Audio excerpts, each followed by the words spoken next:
नमस्कार, के न्यूज के खास स्पेशल रिपोर्ट में आपका स्वागत है। मैं हूं मनोज मानस और सबसे पहले बात करेंगे कार्रवाई कड़ी, काम ना आई पैरवी। तो अहम खबर आपको दिखा रहे हैं। कानपुर में कई दिनों तक चले डीएम वर्सेस सीएमओ विवाद में आखिरकार मुख्य चिकित्सा अधिकारी पर गाज गिर गई है। शासन स्तर से सीएमओ डॉक्टर हरिदत्त नेमी को सस्पेंड कर दिया गया। उनकी जगह श्रावस्ती के अपर मुख्य चिकित्सा अधिकारी उदयनाथ को कानपुर का नया सीएमओ बनाकर भेजा गया। आपको बता दें कि डॉक्टर हरिदत्त नेमी को कानपुर से ना हटाने की पैरवी विधानसभा अध्यक्ष सतीश महाना से लेकर भाजपा के कई विधायकों ने की थी। आपको बता दें कि सीएमओ डॉक्टर हरिदत्त नेमी को लेकर विधानसभा अध्यक्ष और कानपुर के वरिष्ठ नेता सतीश महाना ने उप मुख्यमंत्री ब्रजेश पाठक को पत्र लिखकर बताया था कि डॉक्टर नेमी का जनता के प्रति व्यवहार बेहद सहज और कार्यशैली सराहनीय है।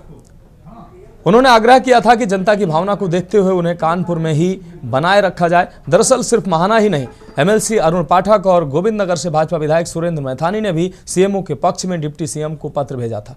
इन नेताओं ने लिखा था कि डॉक्टर नेमी सरकार की योजनाओं को जमीनी स्तर पर प्रभावी रूप से लागू कर रहे हैं और जनप्रतिनिधियों से उनका व्यवहार सदैव सम्मानजनक रहा है। हालांकि वहीं बिठूर से विधायक अभिजीत सिंह सांगा ने सीएम योगी आदित्यनाथ को भेजे पत्र में साफ साफ कहा था कि डॉक्टर हरिदत्त नेमी भ्रष्टाचार में लिप्त हैं। वहीं अपने सस्पेंशन के बाद मुख्य चिकित्सा अधिकारी ने एक पत्रकार वार्ता करते हुए अपने ऊपर लगे सभी आरोप को निराधार बताते हुए सफाई देते हुए कहा कि कानपुर डीएम ने मुझसे पैसे की डिमांड की थी और कहा था कि सिस्टम में आओ, नहीं तो मैं तुमको बर्बाद कर दूंगा। और मुझसे कई बार जाति सूचक गालियां व मानसिक उत्पीड़न के साथ शारीरिक उत्पीड़न भी किया।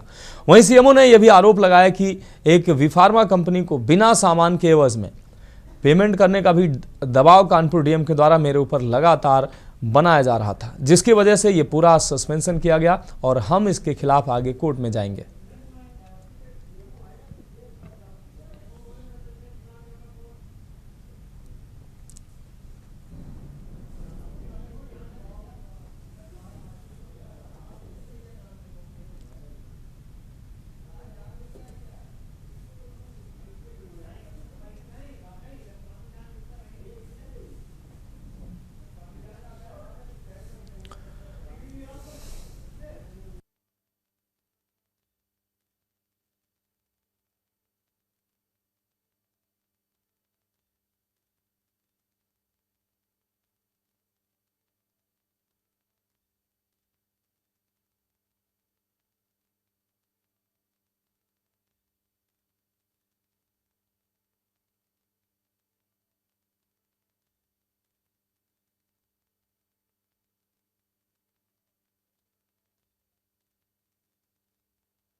आखिरकार कानपुर के सीएमओ को सस्पेंड कर दिया गया। शासन स्तर पर यह अहम फैसला लिया गया है।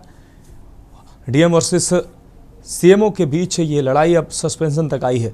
कड़ी कार्रवाई की गई है और कोई पैरवी जो थी वो काम नहीं आई है सीएमओ साहब की तरफ से। सीएमओ साहब की तरफ से विधानसभा अध्यक्ष के अलावा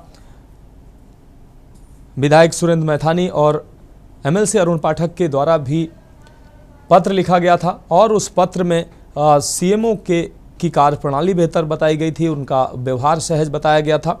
लेकिन दूसरी तरफ भारतीय जनता पार्टी के अन्य विधायक अभिजीत सांगा के द्वारा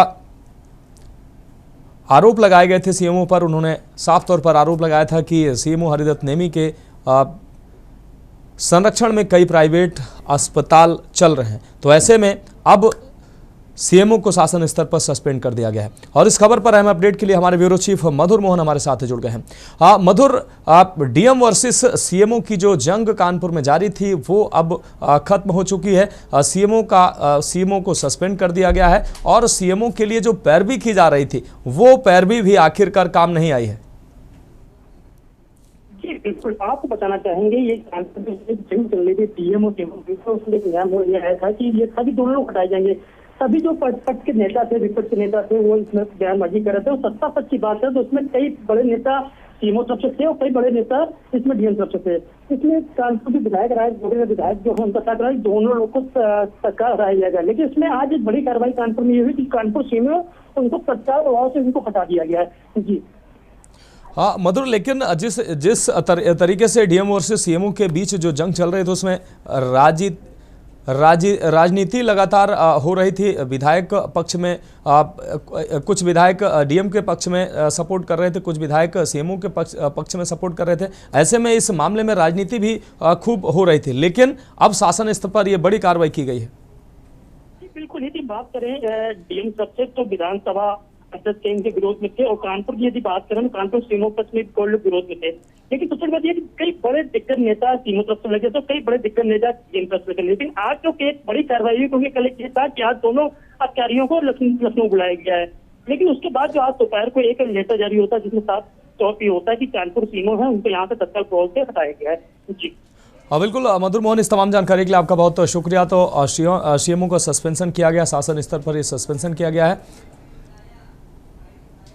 और इस खबर पर अहम अपडेट के लिए हमारी संवाददाता सारिका गुप्ता भी हमारे साथ जुड़ चुकी हैं। सारिका, डीएम वर्सेस सीएमओ की जो जंग लंबे समय से एक सप्ताह से लगभग चल रही थी कानपुर में, अब वो उसका पटाक्षेप हो चुका है। सीएमओ को सस्पेंड कर दिया गया है और तमाम जो सीएमओ के पक्ष में पैरवी की जा रही थी वो कोई पैरवी सीएमओ के काम नहीं आई। बिल्कुल, मैं बता दूं जिस तरीके से एक हफ्ते से दोनों अधिकारियों के बीच घमासान मचा हुआ था और उसके बाद इस पर जनप्रतिनिधियों ने पत्र द्वारा एंट्री करी थी। लगातार दोनों अधिकारियों की तरफ से कहा जा रहा था ये मैच खेला जा रहा है, जिस पर सीएमओ की तरफ से सबसे पहले विधानसभा अध्यक्ष सतीश महाना ने पत्र लिखा था।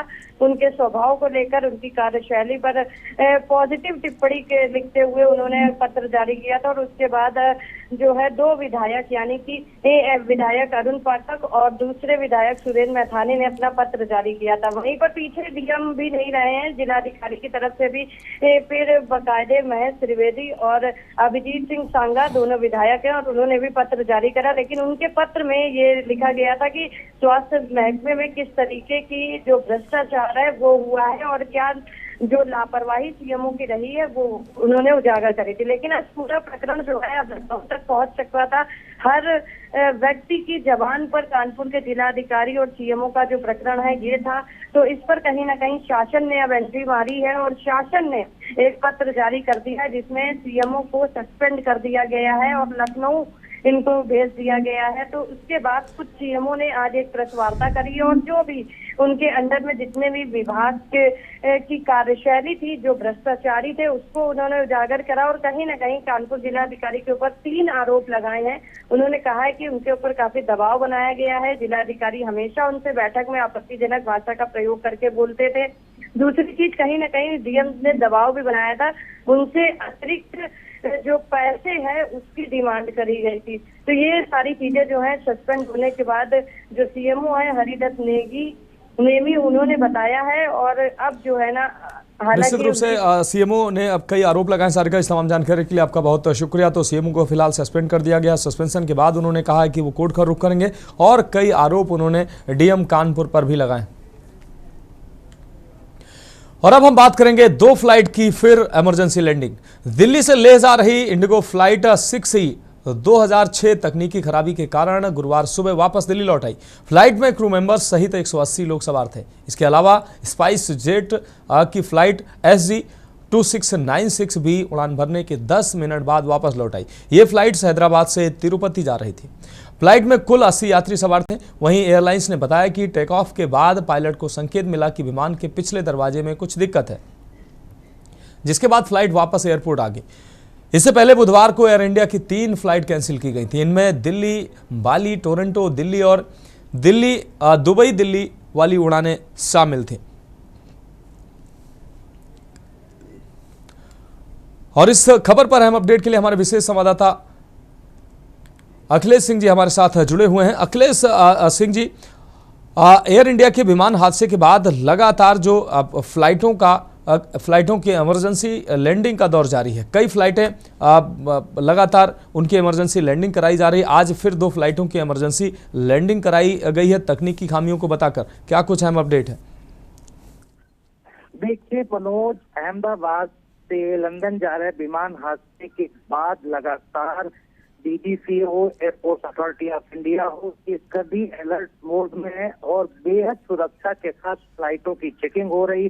तकनीकी खराबियों की चेकिंग के बाद ही फ्लाइट को उड़ाया जा रहा है। फ्लाइट को उड़ाने के साथ साथ पायलट को ये फोकस करने को लिए कहा गया है कि विमान में किसी तरह का तकनीकी संकेत या फिर किसी और कोई संकेत अगर इंजन को मिलता है तो तुरंत उन फ्लाइट को वापस एयरपोर्ट पर लाकर इमरजेंसी लैंडिंग कराई जाए, ताकि किसी भी बड़े मानव हादसे से बचाया जा सके। और इसी कड़ी में अगर कहा जाए तो आज दिल्ली से उड़ने वाली 2 फ्लाइटों के साथ इमरजेंसी लैंडिंग कराई गई।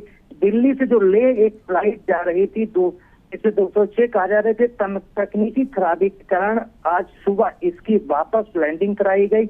इसमें करीब 180 लोग सवार थे। इसके अलावा एक SpiceJet के विमान को भी उड़ाया गया। उड़ाने के बाद 10 मिनट के बाद फिर वापस लौटना पड़ा, इसकी भी इमरजेंसी लैंडिंग कराई गई। और ये दिल्ली से हैदराबाद से तिरुपति जा रहा था। तो इसमें कुल मिला के 80 यात्री सवार थे। तो फिलहाल जिस तरह से ये विमान हादसों की घटना और विमान की इमरजेंसी लैंडिंग, विमानों में तकनीकी खराबी आने की वजह से लगातार एक के बाद एक घटना ऐसी सामने आ रही। अगर आज की बात छोड़ दी जाए तो 18 जून को भी 3 एयर इंडिया के विमानों में तकनीकी खराबी आई थी, जिनकी भी इमरजेंसी लैंडिंग कराई गई। और उससे पहले भी फ्लाइट ऐसी ही तकनीकी खराबी के चलते कराई गई। तो कहा जा सकता है कि DGCA, एयरपोर्ट अथॉरिटीज या टेक्निकल सभी टीमें एक्टिव हैं, सभी मॉनिटरिंग कर रहे हैं। पायलट्स को भी एयर मोड में रखा गया है कि किसी भी तकनीकी खराबी के संकेत मिलते हैं तो विमान को उड़ाने के बजाय वापस एयरपोर्ट पर डालकर लैंड कराया जाए, ताकि इमरजेंसी लैंडिंग के संकेत देकर एयरपोर्ट पर जल्द से जल्द वापस लाया जाए, ताकि किसी भी तरह की अनहोनी से बचाया जाए, विमान हादसों को रोका जाए, बिना जो विमान हादसे हो रहे हैं उनकी चुनौतियों से निपटने के इस्लामिक कदम उठाए जाए। तो मनोज, ये कहा जा सकता है कि इस समय जो एयरपोर्ट अथॉरिटी ऑफ इंडिया है और उसके साथ साथ DGCA की तरफ जो शिकंजा लगातार कसा जा रहा है, चाहे वो टेक्निकल टीम हो, चाहे मॉनिटरिंग बिल्कुल तकनीकी जो खामियां हो रही हैं उन पर लगातार दुरुस्त करने के लिए लगातार शिकंजा कसा जा रहा है। फिलहाल अखिलेश जी, इस तमाम जानकारी के लिए आपका बहुत शुक्रिया। तो आज फिर 2 फ्लाइटों की इमरजेंसी लैंडिंग करानी पड़ी। और अब हम बात करेंगे मानसून की दस्तक, एक ब्रेक के बाद। ब्रेक के बाद हमारी खास पेशकश में एक बार फिर से आपका स्वागत है। हम बात कर रहे हैं मानसून की दस्तक। उत्तर प्रदेश में मानसून ने आखिरकार दस्तक दे दी है। राजधानी लखनऊ सहित कई जिलों में छिटपुट बूंदाबांदी शुरू हो गई है, जिसमें मौसम का मिजाज बदल गया है। मौसम विभाग ने राज्य के कई हिस्सों में ऑरेंज अलर्ट जारी कर दिया है। लोगों से सावधानी बरतने और बिना जरूरत घर से बाहर न निकलने की अपील की गई है। मौसम विभाग के अनुसार प्रयागराज, चित्रकूट, सोनभद्र, मिर्जापुर, चंदौली, संत रविदास नगर, गोरखपुर, संत कबीर नगर, बस्ती, कुशीनगर, श्रावस्ती, बहराइच, महाराजगंज, सिद्धार्थनगर, गोंडा और बलरामपुर जिलों में भारी बारिश और वज्रपात की चेतावनी जारी की है। इसके अलावा प्रतापगढ़, वाराणसी, बांदा, कौशाम्बी, फतेहपुर, देवरिया, लखीमपुर खीरी, सीतापुर और बाराबंकी में भी बारिश की संभावना जताई गई है। वहीं कानपुर में भी बारिश का दौर शुरू हुआ। प्रशासन इस दौरान अलर्ट मोड पर है और आपदा प्रबंधन टीमों को सतर्क किया गया है। लोगों से कहा गया है कि वे खुले मैदानों और पेड़ों के नीचे खड़े न हों और किसी भी आपात स्थिति में स्थानीय प्रशासन से संपर्क करें। हालांकि मानसून की ये बारिश जहां राहत लेकर आई है, वहीं वज्रपात और भारी बारिश से जुड़ी आशंकाओं के चलते सावधानी बरतना भी बेहद जरूरी है। और इस खबर पर अहम अपडेट के लिए हमारे संवाददाता कौशलेंद्र उपाध्याय हमारे साथ जुड़ गए हैं। कौशलेंद्र, आखिरकार जो मानसून ने दस्तक दे दी है, हमारे उत्तर प्रदेश में भी मानसून ने दस्तक दे दी है और प्रदेश के तमाम जिलों में भारी बारिश के अलर्ट के साथ ही तमाम सावधानियां और तैयारियों के लिए भी अलर्ट जारी किया गया है।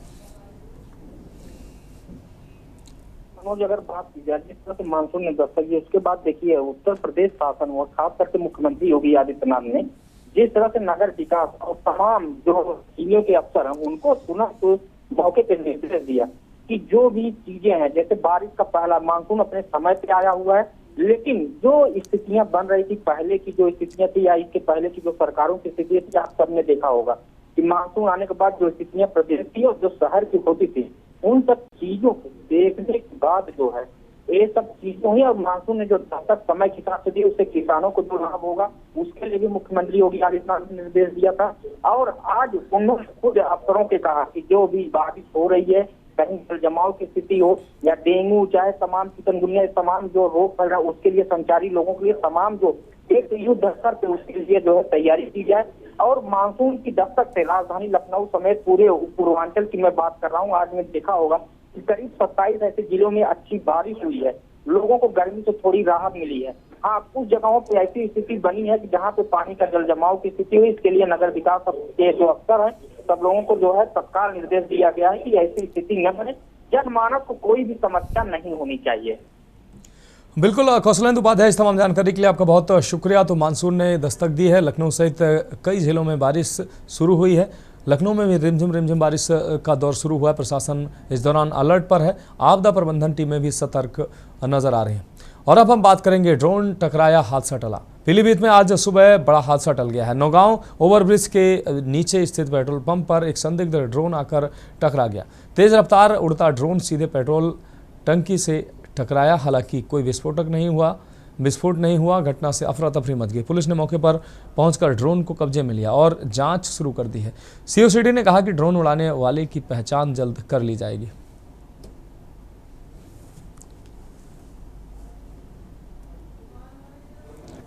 जून 2025 को कंट्रोल रूम के माध्यम से सूचना प्राप्त हुई कि नौगांव पकड़िया में फ्लाईओवर के नीचे इंडियन ऑयल के पेट्रोल पंप पर एक ड्रोन गिरा है।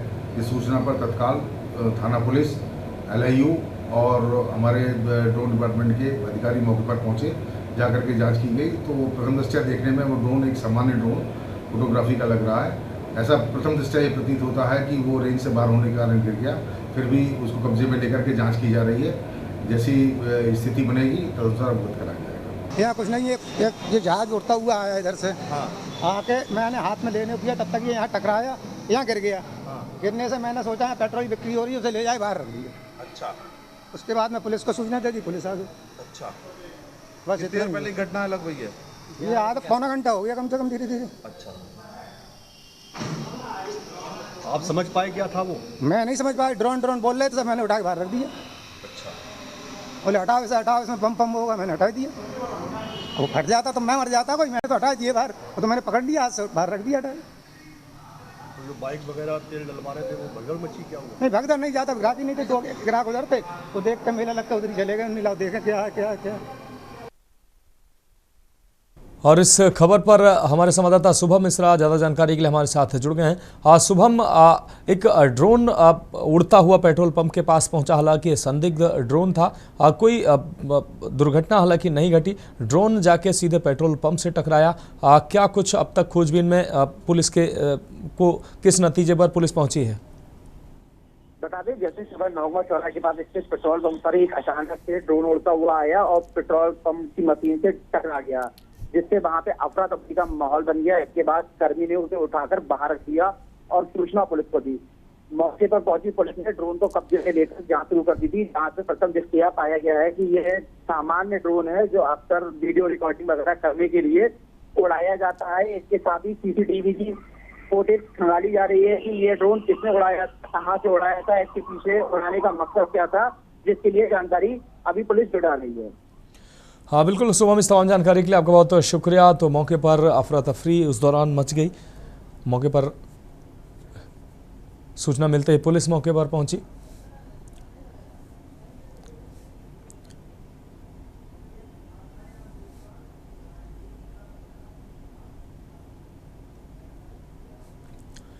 और अब हम बात करेंगे आस्था या अंधविश्वास, जाहिद का बछड़ा खास।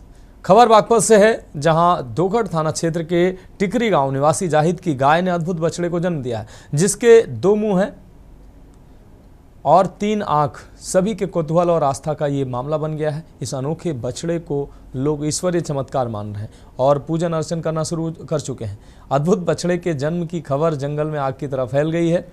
इससे श्रद्धालु ग्रामीणों की भीड़ लगातार बढ़ती जा रही है। लोग चढ़ावा चढ़ाकर मनौतियां भी मांग रहे हैं। समय बीतने के साथ गांव में मेला जैसा दृश्य बनता जा रहा है।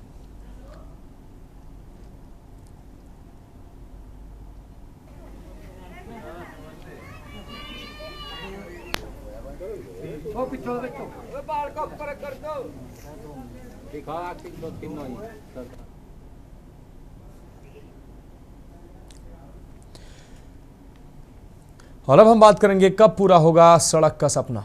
डिंडोरी जिले के करंजिया विकासखंड के कुटोली दादर गांव में रहने वाले बैग बैगा आदिवासी अब भी सड़क जैसी बुनियादी सुविधाओं से वंचित है। प्रधानमंत्री जनमन योजना के तहत गांव तक 3.9 किलो लंबी सड़क का निर्माण अक्टूबर 2024 में स्वीकृत हुआ था, जिसकी लागत 2.17 करोड़ रुपए है, लेकिन 8 महीने बीतने के बाद भी काम शुरू नहीं हुआ है। गांव के सरपंच और ग्रामीणों ने बताया कि बारिश के मौसम में रास्ता पूरी तरह से बंद हो जाता है और बीमार लोगों को खाट पर लाद कर बाहर ले जाना पड़ता है। हमारी शादी को 4 साल हो रहे हैं। यहाँ ना गांव मतलब सड़क की सुविधा है और ना कुछ भी नहीं, और पानी की सुविधा को लेके यहाँ कलेक्टर साहब भी आए थे, पर यहाँ कुछ विकास ही नहीं हुआ पानी का भी। और सबसे बड़ी बात, पानी तो वैसे थोड़ी बहुत उपलब्ध हो जाती है हमको आसानी से, लेकिन यहाँ रोड है वो बरसात के सीजन में बहुत बेकार रहता है। मैंने भाई साहब उनसे डीएफ पुल के पास कम से कम 3 से 4 बार गया, उनसे आवेदन और निवेदन भी किया, और उनका जो दायरे रहता है वो शासन प्रशासन का जो अधिसूचना में जो लिखा जाता है डीएफ पुल के अंदर में 2 किलोमीटर बनाने की, लेकिन उन्होंने 2 किलोमीटर बनाने में भी उनको कौन सी तकलीफ हो रही है, मैं ये नहीं समझ पा रहा हूँ। लेकिन ये है कि हमने कहा कि भाई साहब आपके दायरे में जितना आता है उतना तो कर दीजिए, कम से कम मेरे पब्लिक का कम से कम सेवा हो सके। एक रोड है रूसा से कुटेली दादर का जो आप बता रहे हैं, तो ये आई थिंक अक्टूबर में जो है पहली बार इसका आवेदन जो है आया था। करीब 3.9 किलोमीटर लंबी रोड है, तो इसका टोटल जो एरिया है फॉरेस्ट में ये 1 हेक्टेयर से ज़्यादा है। टोटल एरिया प्रभावित 2.9 हेक्टेयर के आसपास है।